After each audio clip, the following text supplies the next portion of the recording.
There's a concept in the gym called the 33% rule, and it states this. A third of your workouts will be bad, terrible, unmotivated, the weight feels heavy, you don't want to be there, etc. Another 33%, or one third, will be just average. You're not killing it, but you're not like totally dragging, and you're just like punching a clock and you're there. And then the last third, these are awesome lifts where you're really killing it, the weight feels light, you're motivated, you're dialed in, and you're just crushing it. The catch is that you can't have that top third of workouts where you're killing it without the bottom third where you're dragging and the workout is terrible. This is the same concept as like you can't have an awesome day. You can't have top 10% days without bottom 10% days. Because if every day was a top 10% day, then every day is the same and it's average again.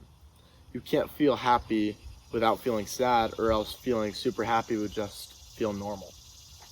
And this is the same concept where you can't have awesome lifts without bad lifts at the same time.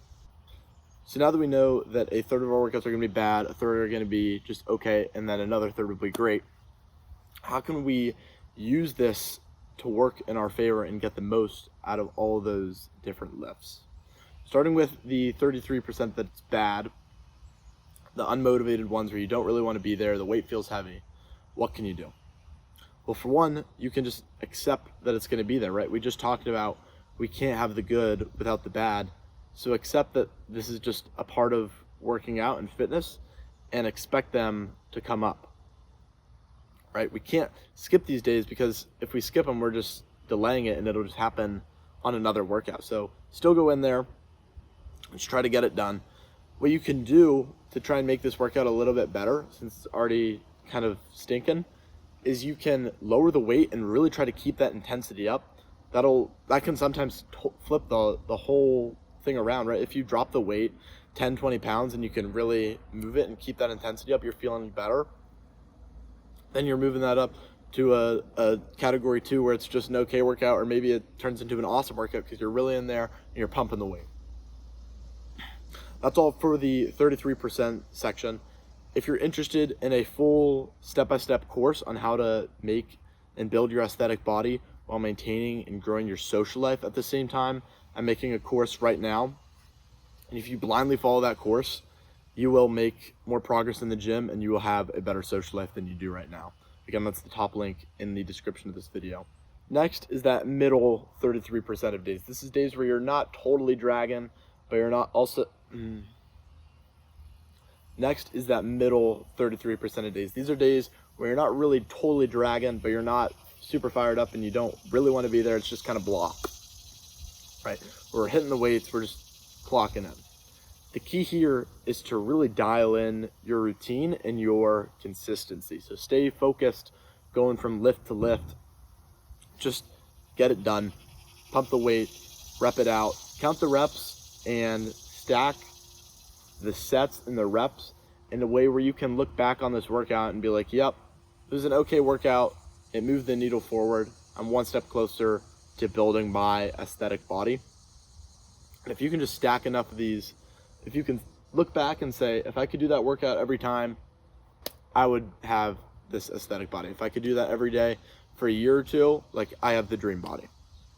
Something else I really like to do on these middle 33% days where you can't really find the intensity is to include something called Moving drop on sets. to the last So drop sets are the where top you're doing 33% an where exercise, you're crushing you're it. doing Everything feels a bicep good. curl, and you're curling 30s, right?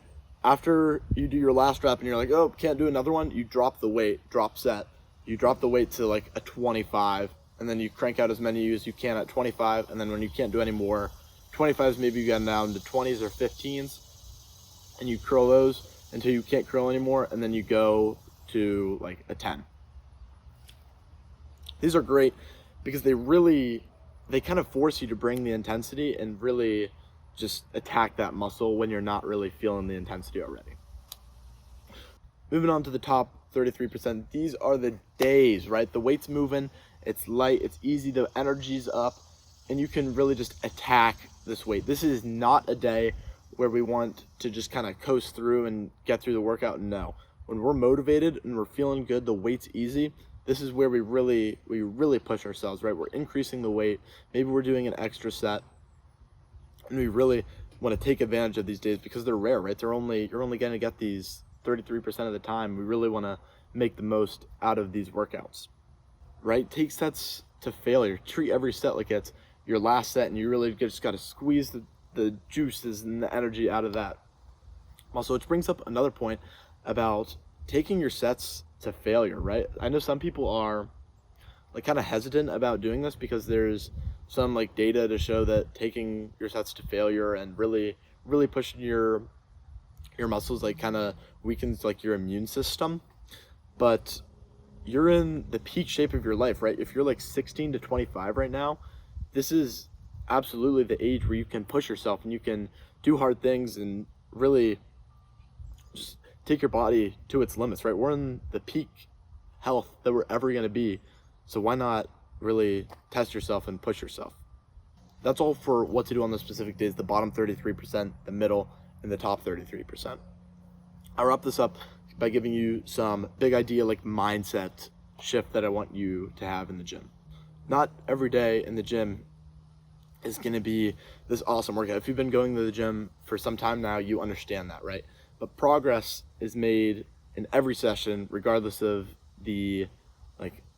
how you're feeling. If you can find a way to just get through that workout and check that box and chase consistency, you'll make progress, right? So keep going, keep checking that box, just get through them, right? If you want a full course on how to build this aesthetic body while maintaining your social life, I have a private community that houses this course, and it walks you through step by step how to build this aesthetic body that you want, that gets looks, and maintain and grow your social life at the same time. If you're interested, that can be found in the top link of the description of this video.